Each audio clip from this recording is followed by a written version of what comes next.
The so-called mastermind behind the 9/11 terror attacks, Osama bin Laden's reign of evil affected many lives right here in western New York. News 4's Anthony Kanji joins us live from Depew with a reaction from a local family who lost a loved one on September 11th. Anthony.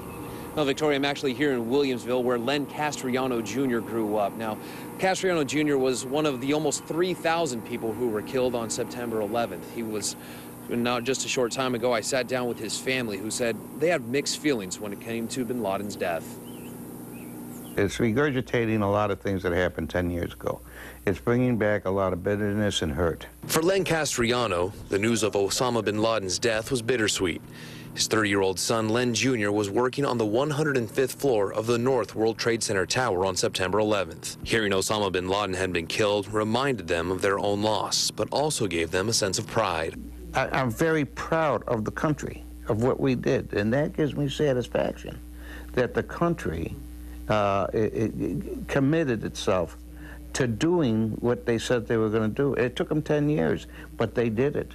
I don't know whether or not, no, it will not satisfy my internal feelings until we find something of Leonard where we could have closure on that respect. Castriano also fears for potential retaliation and ramifications that could arise from bin Laden's death. Is this the beginning of the snake, the proverbial snake, where you cut off the head and 3 other heads grow in its place? Nearly a decade after the terrible day, the pain for the Castriano family remains. Because he has been taken care of doesn't make the grieving process any different. I'm still grieving the loss of my son.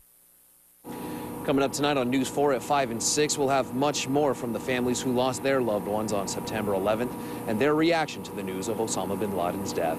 Reporting live in Williamsville, Anthony Kanji, News 4 at noon.